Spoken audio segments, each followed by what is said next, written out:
Pues bien, yo quiero en la noche de hoy tener la tercera sesión de este curso que hemos titulado Una vida en forma de cruz. Déjenme compartir la pantalla para dar inicio pues precisamente a la noche de hoy, al tema de hoy.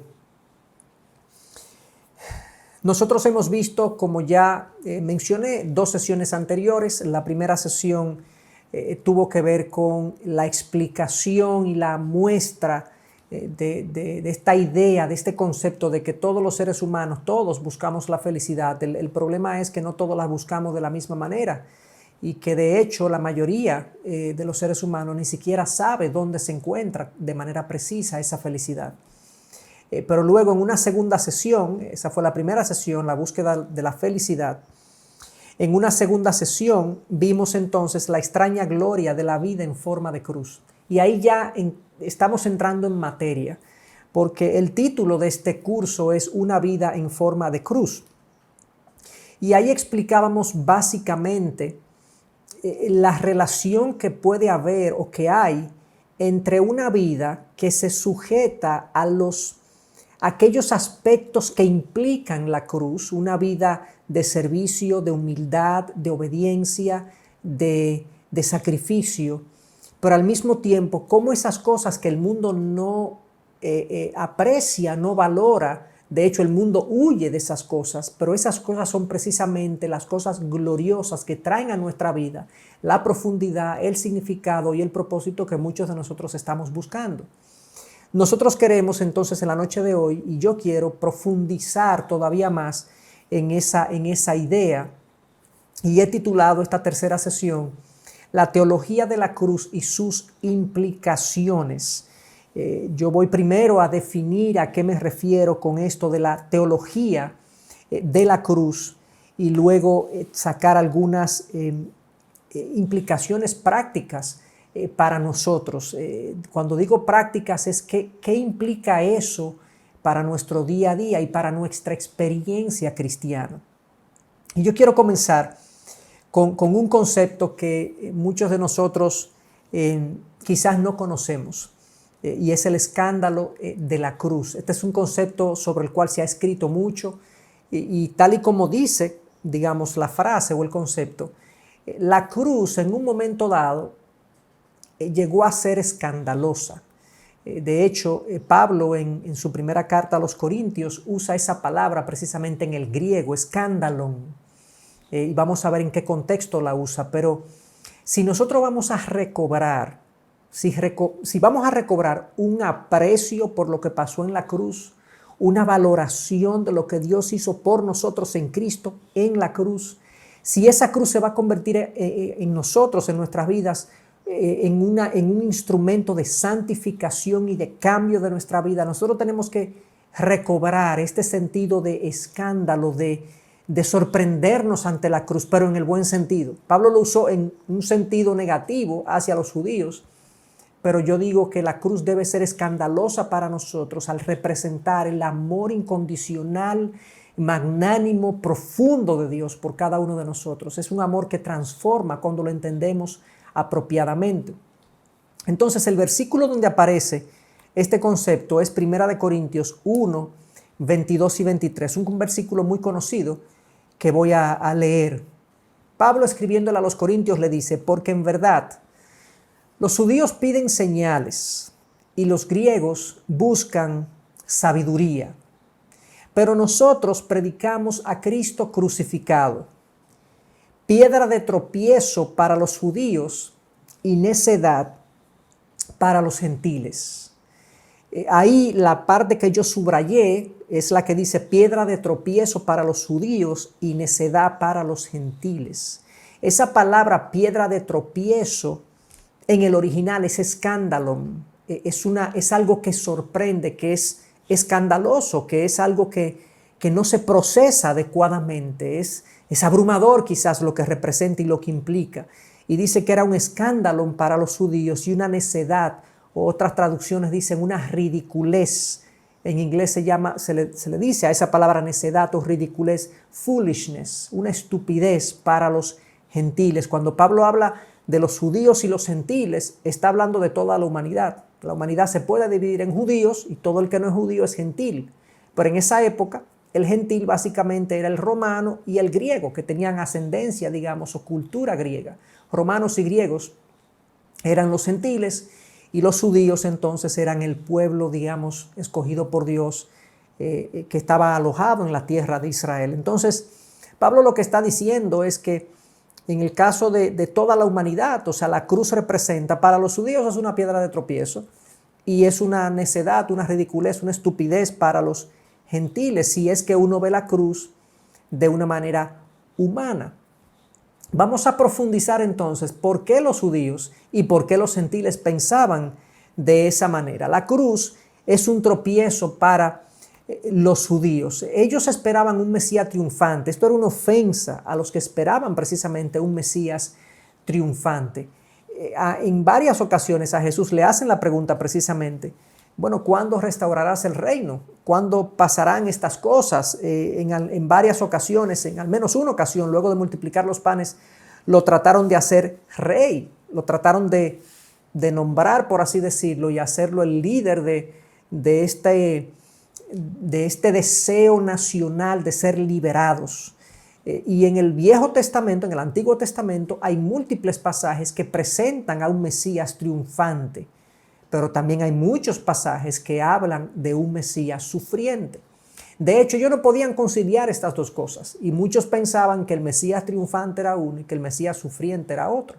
De hecho, unos entendían que el Mesías triunfante era el Mesías que venía de Dios a liberarlos y que el sufriente era el mismo pueblo de Israel. Todas estas cosas estaban en su mente, pero que lo que sí prevalecía era una idea de un Mesías triunfante. Cuando la cruz entonces es presentada, cuando ellos ven a Cristo, el Mesías, proclamado Mesías por él y por sus discípulos, como un crucificado, a ellos no le hacía sentido. ¿Cómo así que es Mesías si al mismo tiempo está derrotado en la cruz? Ellos no lo concebían, para ellos era una piedra de tropiezo, no lo podían aceptar por su prejuicio, por su entendimiento anterior de lo que debía ser el Mesías. Como digo aquí, el Mesías crucificado era incomprensible para el judío, tal como sería un infante viejo, un niño viejo o un héroe cobarde. Son contradicciones. ¿Cómo un niño puede ser viejo? ¿Cómo un héroe puede ser cobarde? ¿Cómo un Mesías, un Salvador, por definición, que es lo que significa, puede ser un hombre que muere en una cruz, como un criminal, en una muerte tan vergonzosa? Todo lo que representaba la cruz en ese momento. Para ellos era inconcebible. Ellos no se abrieron a la posibilidad de que Dios pudiera trabajar de una manera distinta a como ellos estaban pensando. Y de ahí comienzo ya a indicar el camino hacia el que vamos. La cruz fue lo que Dios quiso, pero que nadie estaba esperando. La cruz fue la actuación de Dios que dejó a todo el mundo boquiabierto, porque cómo Dios actúa de esa manera. Los judíos decían, ¿cómo es posible que Dios mande un Mesías que muera en una cruz? Y por eso no aceptaron a Cristo. De hecho, esta falta de comprensión de Jesús como Mesías hizo que nadie acampó fuera de la tumba, a pesar de que Jesús lo anunció claramente. Jesús dijo varias veces, yo voy a morir, voy a ser entregado, voy a ser crucificado, me van a entregar y pues voy a resucitar al tercer día. Pero en el momento que Él resucita, nadie estaba ahí, nadie estaba esperando que Jesús resucitara. O sea, estas declaraciones ellos no las entendían. Era efectivamente un tropiezo para ellos poder entender. Para los judíos, de hecho, el hecho de que Jesús murió en una cruz era la confirmación de que Dios no estaba con Jesús. Deuteronomio 21:23 afirma categóricamente que el que es colgado de un madero es maldito por Dios. O sea que sobre Cristo reposó en un sentido la maldición de Dios. Sabemos que eso es así porque Cristo se hizo pecado por nosotros para que nosotros fuéramos hechos justicia de Dios en Él, según 2 Corintios 5:21. Pero para los judíos, con la mente judía, con la concepción de que el Mesías debía tener ciertas características de triunfo, y en lo que en su mente significaba el triunfo, ellos no lo podían entender. Era un tropiezo, ellos no lo iban a aceptar. Vuelvo y recalco, la cruz para los judíos fue algo que era muy diferente a lo que ellos pensaban. En su mente ellos dijeron, Dios no actúa así. Y como ellos se predispusieron de que Dios no actúa así, no pudieron aceptar a Cristo, no pudieron venir a Él, no pudieron recibir la salvación. La cruz entonces no solamente era un tropiezo para los judíos, era repulsiva a los romanos. Esto era algo clarísimo por lo que la cruz representaba. Una de las prioridades del Estado romano era la buena vida. Recuérdense que dijimos los gentiles en esa época, pues romanos y griegos. Quiero hablar primero de los romanos. Para los gentiles la cruz era una necedad, una insensatez, una ridiculez, una estupidez que me vinieran a mí con eso. ¿Por qué era una necedad para los romanos? Bueno, en el caso de los romanos, para ellos era muy importante esta estabilidad del Estado romano y que pudiera proveer a sus ciudadanos de un estilo de vida relajado, estable, tranquilo. Entonces, ¿qué pasa? Los que amenazaban esa buena vida, esa tranquilidad, lo que llegó a llamarse la Pax Romana, o sea, la paz en todo el imperio, que se disfrutó por mucho tiempo cuando Roma acaparó una buena parte del mundo conocido en esa época como parte de su imperio. Pero los que amenazaban esa tranquilidad y esa estabilidad eran ejecutados por crucifixión. Esto era lo que le pasaba a los enemigos de Roma. Entonces, cuando Pablo le predica a los romanos acerca de la cruz de Cristo, del Mesías crucificado, los romanos decían, pero ¿cómo así? O sea, son los enemigos de Roma que mueren en la cruz. ¿Cómo es que tú me vas a predicar un Salvador que está colgado en una cruz? Si para mí es un criminal o es un hombre despreciado en mi cultura. En ese caso, la cruz era en ese momento para los romanos, esta era la forma más notoria y pública de ejecución. Y tal como la silla eléctrica lo es hoy, era un medio de muerte. No sé si a ustedes les pasa, a veces uno ve sillas eléctricas, porque todavía hay estados, en Estados Unidos, me imagino que en otros lugares del mundo también lo hay, todavía hay estados que se ejecutan penas capitales con la silla eléctrica. Y la escena de la silla eléctrica, ver la silla eléctrica, a mí me causa una especie de rubor, de intimidación. Cuando veo en una foto real, no creado en una película ni nada, sino algo real, que es se presenta la silla y veo estos agarres con piel donde la gente se siente y donde se supone que la gente muere electrocutado, aunque es un escenario privado donde se buscan algunos testigos que estén ahí presentes para certificar la muerte del condenado.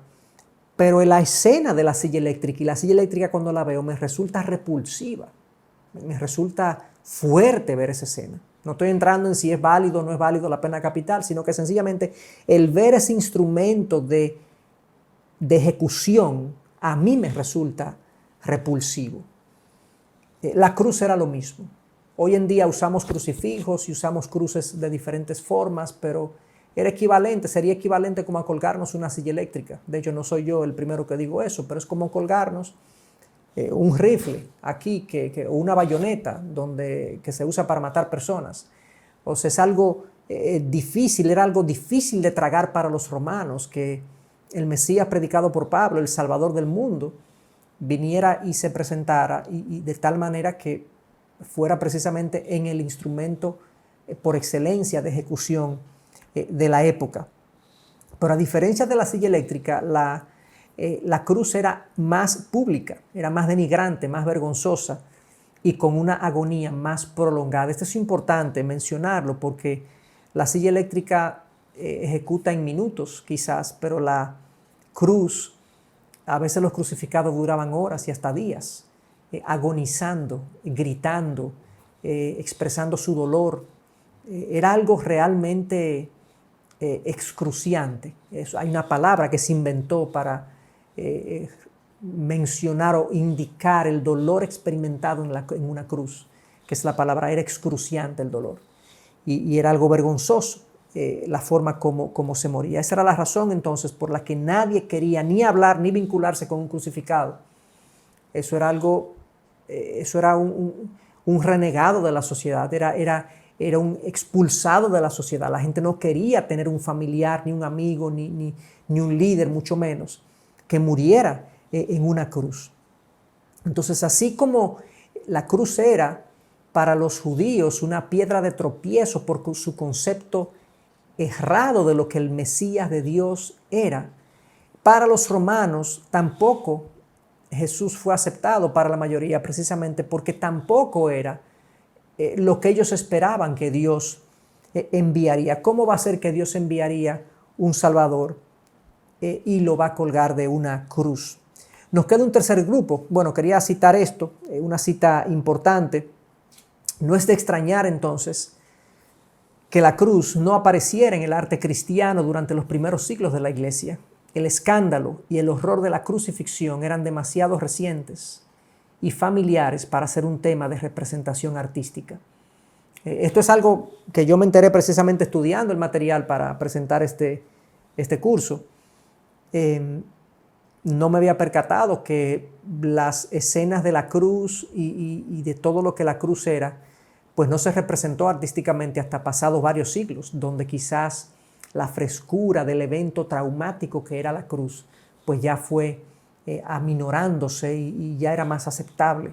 Y cuando la cruz desapareció, y quizás como unos 100 o 150 años más adelante, pues ya la gente no sentía eso porque no vivía, no lo veía, no sabía de qué se trataba. Pero era algo que apuntaba precisamente a lo doloroso, vergonzoso, denigrante que era el proceso de crucifixión.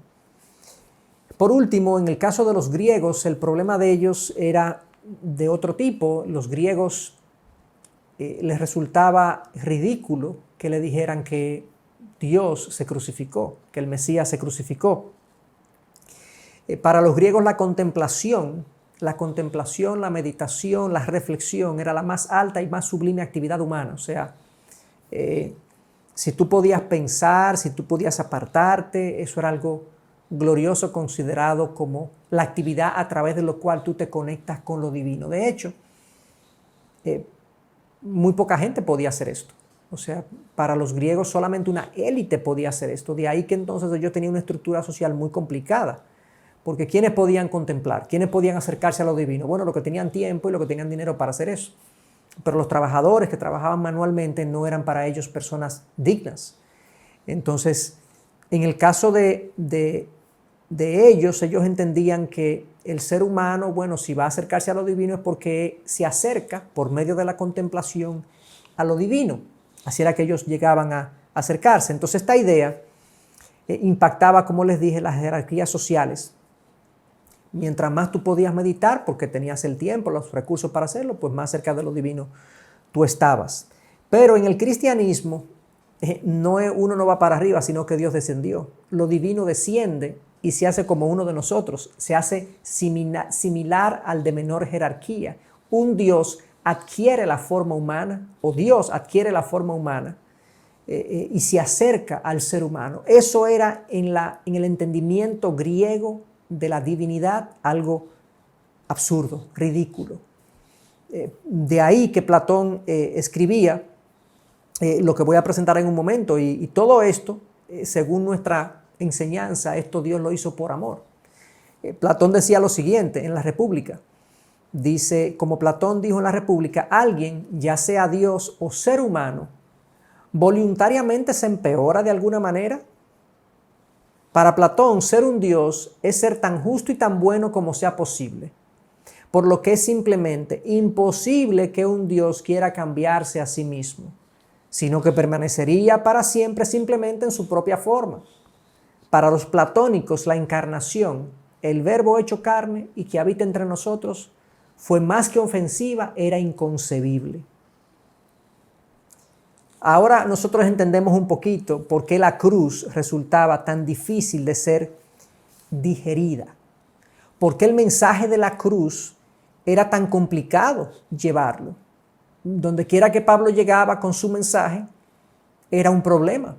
Tenía que enfrentar persecuciones, cárceles, porque el mensaje de la cruz, de un Mesías crucificado y las implicaciones prácticas de ese mensaje desafiaba la cultura, la forma de ver el mundo, de ver la vida, de ver la divinidad de la época, tanto de los judíos, de los romanos como de los griegos. Era algo desafiante, por eso Pablo enfrentó lo que enfrentó. Entonces, es sorprendente que a pesar de estas dificultades, oigan cómo es que Pablo llega a los lugares, en este caso a 1 Corintios, y dice, y subrayé una parte en el versículo 23 que quiero señalar, dice, porque en verdad los judíos piden señales y los griegos buscan sabiduría, eso ya lo leímos, pero nosotros predicamos a Cristo crucificado, wow, piedra de tropiezo para los judíos y necedad para los gentiles, ya analizamos eso. Sin embargo, para los llamados, tanto judíos como griegos, Cristo es poder de Dios y sabiduría de Dios. Porque la necedad de Dios es más sabia que los hombres. Y la debilidad de Dios es más fuerte que los hombres. Sorprendente. Es una predicación ofensiva. Lo que para los judíos era una piedra de tropiezo, para los romanos un absurdo, era repulsiva, y para los griegos era inconcebible. Pablo dice, esto es poder y sabiduría de Dios. Es como si Dios le diera la vuelta a la comprensión del mundo de la época. Lo que el mundo entendía como poder, como divino, no era lo que Dios entendía como poder y como divino. Dios en la cruz demuestra su sabiduría y su poder. Dice Pablo, Cristo es poder de Dios y sabiduría de Dios. ¿Cómo así? Decían los griegos. Si la sabiduría y el contacto con lo divino se adquiere ascendiendo, no descendiendo. ¿Cómo así? Decían los romanos. ¿Cómo este hombre crucificado que es repulsivo para mí me va a decir que es sabio? Los judíos decían, ¿dónde está el triunfo? O sea, el mensaje de la cruz es absolutamente contrario a las concepciones humanas de la época. Pero la cruz sigue desafiando las concepciones humanas. El mensaje de la cruz hoy en día y las implicaciones de la cruz en nuestras vidas desafían nuestra cultura. Lo que pasa es que muchas veces nosotros no lo vemos. No lo vemos cómo eso se produce, pero sí lo debe hacer. Si es que entendemos la cruz como debe ser entendida y si vivimos las implicaciones de este mensaje. Entonces, yo quisiera entrar ahora, digamos, y definir un poco mejor lo que es la teología de la cruz. Recuerdan que el título de esta sesión es la teología de la cruz y sus implicaciones. Yo quería primero explicar el duro mensaje que fue la cruz en la época, digamos, paulina o de Pablo y de los discípulos también, porque eran contemporáneos. Y quiero entonces ahora explicar más profundamente lo que se ha conocido como la teología de la cruz, que es algo que se conoce mucho más adelante, pero estaba ya en la palabra en el Nuevo Testamento muy bien esbozado y presentado. Este concepto fue hecho famoso por Martín Lutero en una disputa que él tuvo en Heidelberg en abril del 1518. Fíjense que eso es la reforma o las 95 tesis fueron clavadas en una capilla en octubre del 1517. O sea que esto ocurre unos 6 meses después de haber clavado las 95 tesis. Entonces, ¿qué pasa? Cuando Lutero clava las 95 tesis, en octubre del año anterior, del 1517, se armó un revuelo, una discusión, pero la forma como se decidió manejar, como la Iglesia Católica decidió manejar ese revuelo inicial, era que la orden agustiniana, que era la orden de Lutero, se reuniera a discutir las implicaciones de lo que Lutero estaba proponiendo, tratando y discutiendo. Ellos quisieron tratar esto como un problemita local. Entonces, luego Para discutir esto y discutirlo entre la orden de Lutero, se propone esta disputa en Heidelberg, donde él va y presenta no solamente las 95 tesis, sino que presenta una doctrina más amplia de lo que él entiende realmente es el Evangelio y todo lo que implica su doctrina, por así decirlo, lo que él ha entendido y comprendido de las Escrituras. Y de ahí entonces fue la primera vez que él menciona este concepto de la teología de la cruz y la compara, la contrasta con lo que él llama la teología de la gloria, no de la buena gloria, sino de una comprensión distinta. Él tiene una comprensión de la teología que parte de la cruz, pero él dice hay algunos que parten de la gloria donde es diferente la manera como se ve a Dios, cómo se interpreta la vida y demás. Y digamos que no voy a hablar tanto de la teología de la gloria, pero sí de la teología de la cruz que fue popularizada por Lutero, digamos, aunque es una doctrina que aparece en los escritos de Pablo. Aquí menciono que Lutero se refirió a dos formas de hacer teología, la teología de la gloria y la teología de la cruz. Cuando digo las dos formas de hacer teología, me estoy refiriendo a dos formas de entender a Dios, porque la teología es el estudio de Dios, a dos formas de entender a Dios distintas, a dos formas de entender cómo Dios procede y procede de manera distinta, a entender dos formas de entender lo que Dios ha hecho en la cruz y lo que Dios ha ganado para nosotros en la cruz. Los teólogos de la gloria se concentran más bien en lo que Dios puede hacer por nosotros y todo gira en torno al hombre, por así decirlo. Y los teólogos de la cruz ven en la cruz no solamente el instrumento de redención, sino un instrumento de revelación de Dios. Dios en la cruz no solamente nos salva, sino que se nos revela de la manera más clara posible. Dios es lo que la cruz comunica. Dios actúa en función de lo que la cruz implica. Y vamos a ver ahora en unos minutos lo que eso significa. El origen del concepto, como ya mencioné, es de Pablo, quien claramente no trata de pintar su mensaje de poder o de sabiduría, sino que enfatiza su debilidad e insensatez. Recuerden el pasaje que leímos donde Pablo dice, bueno, yo predico a Cristo crucificado, que es una piedra de tropiezo para los judíos, una insensatez para los gentiles, una necedad para los gentiles, pero para mí es poder de Dios, para aquellos que somos salvos, poder de Dios y sabiduría de Dios. Pero él lo predica desde una perspectiva débil, porque un Cristo crucificado, un Mesías crucificado, era en la época una piedra de escándalo. Era una cosa inconcebible para todas las formas de pensar de la época. Entonces, ¿cuáles son los planteamientos básicos de la teología de la cruz? Recuérdense que nosotros estamos viendo en este curso una vida en forma de cruz, y esto es crucial, esto es quizás el pivote principal a partir de donde nosotros vamos en las próximas semanas a sacar múltiples implicaciones para nuestra vida. Los planteamientos básicos de la teología de la cruz. En primer lugar, Dios y su proceder han de interpretarse no por lo que entiendo, sino por lo que Él ha revelado, siendo la encarnación y la cruz la más clara revelación de sí mismo. Muchos de nosotros hemos escuchado la idea de que, bueno, yo no concibo a Dios de esa manera. Bueno, si nosotros hacemos esto, seguramente Dios. No, pero Dios perdonará porque Él es así o asao. En la cruz nosotros tenemos muchos de esos conceptos corregidos. Dios no es como nosotros pensamos que Él es. Dios es como es. Obviamente, en su revelación, en su palabra, podemos conocer parte de lo que Dios es, pero la cruz, Cristo y la cruz, es la más precisa revelación de lo que Dios es y hace. Increíblemente, como dijimos en la sesión anterior, cuando el Dios Todopoderoso decide revelársenos y venir a la tierra, no lo hace como un rey poderoso, sino como un siervo humilde. Y no lleva una vida de victorias humanas según los criterios humanos, sino una vida de servicio y de entrega que termina en una cruz. La cruz no fue la culminación de la vida de Jesús. La cruz fue toda su vida. Una vida de entrega, abnegación, sacrificio y dolor, hasta culminar en ese madero, que fue finalmente el lugar donde nos redimió. Entonces la cruz es no solamente un instrumento de redención, sino un instrumento de revelación, y Dios y su proceder han de interpretarse a la luz de eso.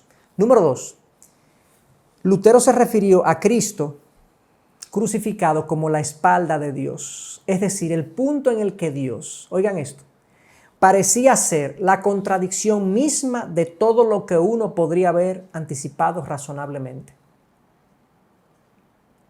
O sea, la cruz fue contradictoria a la manera de pensar de los judíos, de los griegos, de los romanos.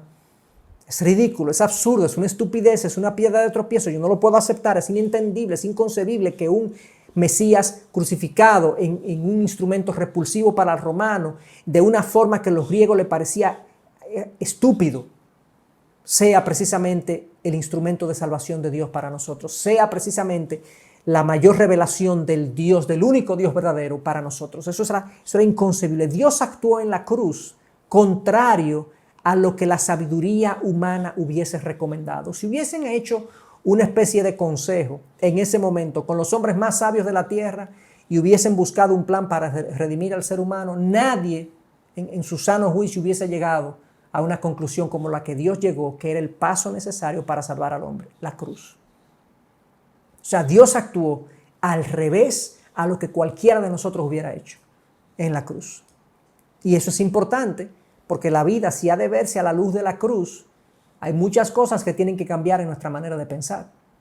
Y número 3, y este es el tercero de los planteamientos básicos, que se deriva del que acabo de decir. Para Lutero, Dios logra sus propósitos haciendo lo contrario de lo que los seres humanos esperan. Yo no voy a decir que eso en el 100% de los casos, pero con frecuencia vemos esto. En la cruz, oigan lo que pasa, Dios triunfa sobre el pecado y el mal al permitir que el pecado y el mal triunfen sobre él.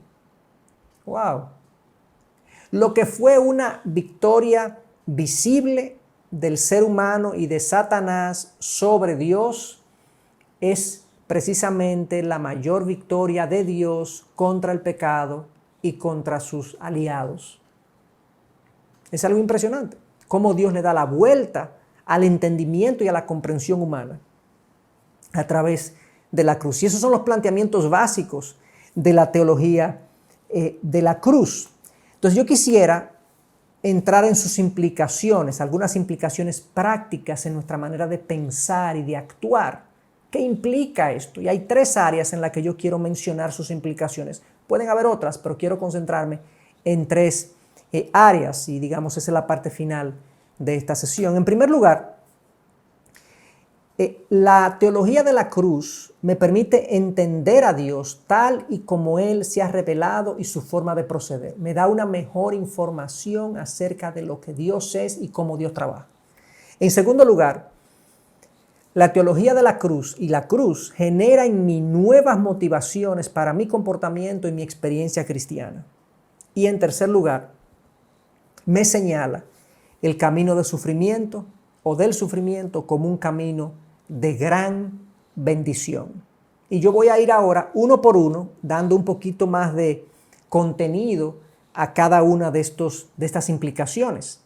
Comencemos con el primero, que es que me permite entender a Dios tal y como Él se ha revelado y su forma de proceder. Recuerden que la cruz fue para los judíos, los romanos y los gentiles algo totalmente contrario a lo que ellos esperaban. Yo me pregunto, ¿de qué manera entonces la cruz hoy desafía nuestra manera de pensar? Hay múltiples maneras en las que lo desafía, pero quizá nosotros estamos pensando que nosotros estamos del otro lado porque entendemos lo que la cruz implica y significa y demás, pero hay múltiples implicaciones, como vamos a ver ahora, que quizás sean desafiadas en la manera como nosotros pensamos. Veamos esto, ¿cómo así que la cruz me permite entender a Dios tal y como Él se ha revelado y su forma de proceder? Veamos esta cita un poco larga, pero yo creo que es vital. Comencemos entendiendo el poder divino a partir de la cruz. Antes de leerlo, permítanme, pónganme atención, lo que vamos a ver aquí en esta cita es cómo el poder divino se manifiesta en la cruz. Nosotros tenemos una idea del poder divino. Dios puede hacerlo todo, Dios creó el universo, Dios con su palabra creó todo, creó la vida, le puso orden a toda la creación, ciertamente. Sí, nosotros entendemos que el poder divino es la fuerza de Dios, es la forma como Dios hace las cosas. Y cuando nosotros hablamos de poder, estamos hablando de la capacidad de hacer retroceder al otro, la capacidad de humillar al otro, la capacidad que tenemos de destruir algo, de hacer algo. Pero miren cómo esta cita nos ayuda a comprender mejor el poder divino. Dice, cuando los teólogos de la gloria, recuérdense que era la otra manera de hacer teología, leen sobre el poder divino en la Biblia o usan el término en su propia teología, asumen que es análogo al poder humano. O sea, como que es similar. Suponen que pueden comprender el poder divino magnificando hasta un grado infinito lo más poderoso que conocen. O sea, imagínense algo poderoso, que ustedes sepan que es poderoso. Imagínense una ballena o imagínense, digamos, una de estas retroexcavadoras que son poderosísimas. Bueno, Dios tiene la fuerza de una ballena, de una retroexcavadora, pero multiplicada de manera infinita. Ese es el poder de Dios, la fuerza. Sin embargo, a la luz de la cruz, esta comprensión es todo lo contrario de lo que se trata el poder divino. El poder divino se revela en la debilidad de la cruz. ¡Qué paradoja! Porque es en su aparente derrota a mano de los poderes malignos y las autoridades terrenales corruptas que Jesús muestra su poder en la conquista de la muerte y de todos los poderes del mal. Entonces, cuando un cristiano habla sobre el poder divino, debe ser concebido en términos de la cruz, el poder oculto en forma de debilidad. ¡Wow! O sea, yo puedo, en un momento dado de mi vida, actuar aparentemente de una manera débil, pero es en el poder de Dios. Dios puede usar una actuación mía que parece ser débil y hacer grandes cosas. ¿Cómo fue la cruz? La cruz fue un acto de entrega voluntaria del Hijo en la mano de sus verdugos para ser muerto. Lo colgaron, aparentemente Roma y los judíos triunfaron, pero Dios al mismo tiempo usa eso como la mayor victoria que se podría obtener en el universo, digamos. El poder divino entendido por medio de la cruz es que Dios puede usar la debilidad para triunfar. Dios no tiene que ganar para triunfar. Dios no tiene que vencer para tener éxito. Es como paradójico. Pero eso es lo que nos comunica el poder de la cruz o la teología de la cruz. Y entendiendo el poder divino de esa manera, nosotros podemos ver muchas cosas que pasan en nuestra vida, donde aparentemente parece que estamos siendo derrotados, cuando en realidad hay victorias que Dios está logrando en nuestros corazones, en nuestras mentes, en el cambio de nuestras vidas, en otras cosas, que si las apreciamos adecuadamente estaríamos más tranquilos. Veamos entonces también la sabiduría entendida, la sabiduría divina entendida por medio de la cruz. Vimos el poder, pero miren la sabiduría divina. ¿Quién hubiera pensado en la tonta idea de que Dios, tomando carne humana para tener una muerte horrenda a favor de los pecadores que deliberadamente lo habían desafiado, o Dios purificando a los pecadores, convirtiéndose en pecado por ellos, o Dios mismo levantando un pueblo para novedad de vida por sí mismo sometiéndose a la muerte? ¿Quién concibe algo así? ¿Dónde hay una enseñanza religiosa, espiritual o hasta esotérica que plantee que el Dios, el único Dios, se hace hombre, se hace débil, se hace siervo para ir a morir en favor de aquellos que lo han desafiado? ¿Quién? ¿Cómo? ¿Dónde? La sabiduría divina entendida hace posible estas cosas. Los pensamientos de Dios no son como nuestros pensamientos. Sus caminos no son nuestros caminos. Pablo en un momento dado, luego de relatar o de enunciar las maravillosas verdades del Evangelio en Romanos, concluye: oh, cuán inescrutable son tus caminos. La riqueza de la sabiduría de Dios entendida por medio de la cruz. ¿Cómo a Dios se le ocurre un plan como este? Llevemos eso a nuestra vida. ¿Por qué estamos ansiosos? ¿Por qué estamos nosotros preocupados, atribulados? Estamos en las manos de aquel cuya sabiduría es inescrutable, cuyos planes y propuestas son inéditas. A nadie se le ha ocurrido la manera como Dios va a proceder. No pensemos que Dios piensa como nosotros, valga la redundancia. No pensemos que Dios es como nosotros. Dios no es como nosotros. Nosotros somos, en un sentido, como Dios. Hemos sido creados a su imagen y semejanza, pero la forma como Dios procesa es muy diferente a la que nosotros usamos para procesar la vida. Pero entendamos también el amor de Dios. ahora por medio de la cruz.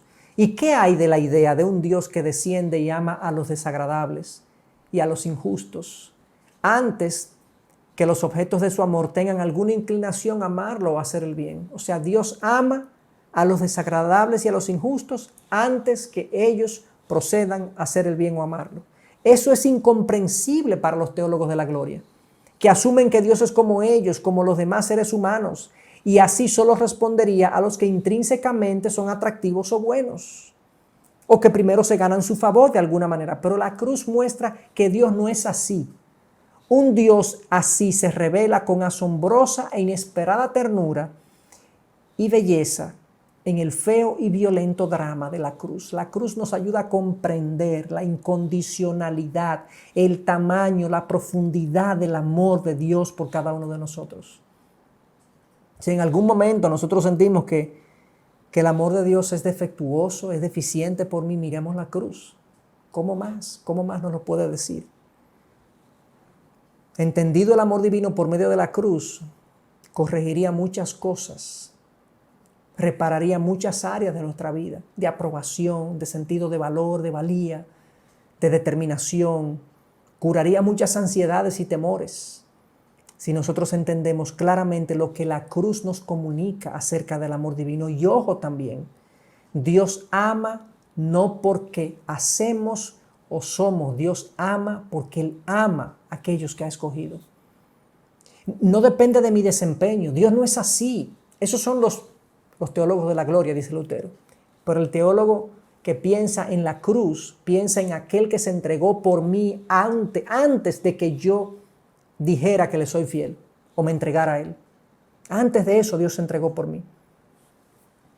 Eso me liberaría del legalismo, me liberaría de esta manera de pensar de que Dios me ama más porque yo hago ciertas cosas. Ese primer punto entonces, que la teología de la cruz me permite entender a Dios tal y como Él se ha revelado y su forma de proceder. Y ahí puse unos ejemplos usando el poder entendido a través de la cruz, la sabiduría divina y el amor, cómo nuestra manera de pensar acerca de Dios y de cómo Él procede debe ser alterada por esta teología de la cruz, al contemplar la cruz y derivar de ella sus lecciones y sus implicaciones teológicas.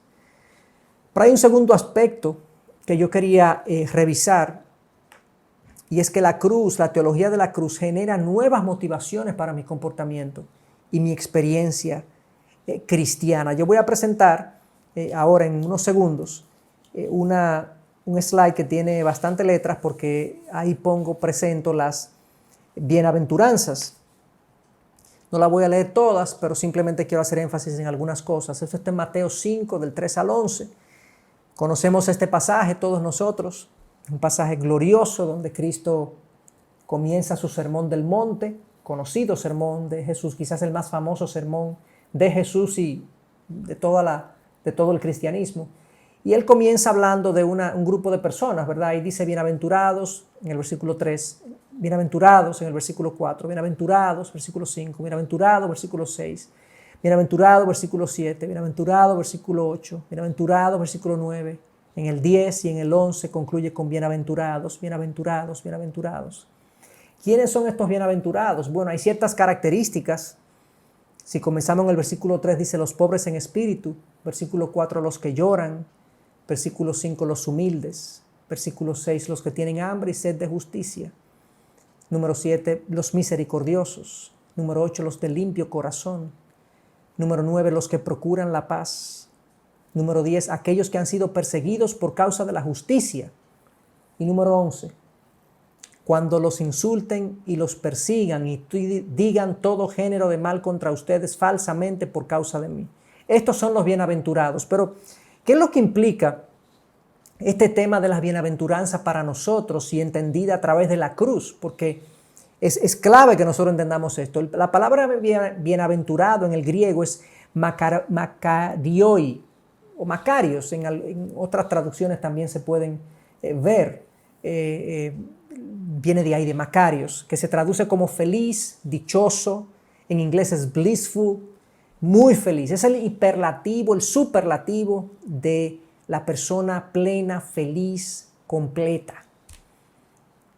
En la cultura griega, en griego que que tenemos o que se tiene el más fiel de los textos del Nuevo Testamento, Makairoi significa aquel que participaba de la felicidad de los dioses. En otras palabras, Jesús está describiendo cómo Dios lidia con el mundo y cómo sus criaturas deben vivir en este mundo a la luz del reino venidero. ¿Cómo es que Dios entiende que la vida debe ser vivida? Los que vivan así, a los ojos de Dios, son felices superlativamente. Dios dice, feliz, es una buena vida. Es una vida plena, el que hace esto, el que hace esto, el que vive así, el que vive así, el que vive así, el que vive así. Lo dice 9, 10 veces. Esa es la persona que Dios categoriza, cataloga de feliz, de bienaventurado, de muy dichoso. En el reino la felicidad viene por humillación y servicio, porque sucede entonces, no sé si se percataron, pero en toda la descripción de los bienaventurados, no hay ni una descripción, no se asocia ni una de las bienaventuranzas a riquezas, poder humano, reconocimiento, fama, placeres carnales y terrenales. Ninguna de estas cosas que para la mayoría de la gente son los motivos son la razón de vida de mucha gente. En la descripción de Dios de lo que es una persona bendita, bienaventurada, muy feliz, Dios no incluye ninguno de esos criterios. Por el contrario, lo que describe es gente pobre de espíritu, que lloran, los humildes, los que tienen hambre y sed de justicia, los misericordiosos, los de limpio corazón, los que procuran la paz. Todas estas son cosas que se derivan de la cruz. Es una vida de humillación, de servicio, de entrega, de aporte al otro, a la generación en la que nos ha tocado vivir. Entonces así entendemos mucho mejor lo que para Dios es una persona feliz. Según las bienaventuranzas, oigan esta cita, creo que es muy precisa en lo que dice. Las bienaventuranzas no son simples expresiones ingeniosas destinadas a desafiar nuestro pensamiento. Son pequeños cartuchos de dinamita para hacer estallar nuestra concepción de lo que hace que una vida sea bendecida o feliz. Vuelvo y digo, las bienaventuranzas son pequeños cartuchos de dinamita para hacer estallar nuestra concepción de lo que hace que una vida sea bendecida y feliz o feliz. La teología de la cruz, que la vemos en las bienaventuranzas, la vida de servicio, de entrega, de humildad, de reconocimiento del pecado, bienaventurados los pobres de espíritu. ¿Quiénes son esos? Los que reconocen su bancarrota espiritual, que necesitan a Dios, que están destinados a la condenación si Dios no los salva. Bienaventurados los que lloran, ¿por qué? Porque son pobres de espíritu y lloran por su pecado. Y si seguimos analizando cada una de las bienaventuranzas, están ancladas de la cruz. Bienaventurados los misericordiosos. ¿Quiénes son los misericordiosos? Los que han recibido misericordia, que extienden misericordia de la misma manera que la han recibido. Todo esto emana de la cruz. Esa es la teología de la cruz. Una vida que vive a la sombra de la cruz es la vida, según Dios, bienaventurada, feliz. Esa es la vida que vale la pena ser vivida. Esa es la vida plena.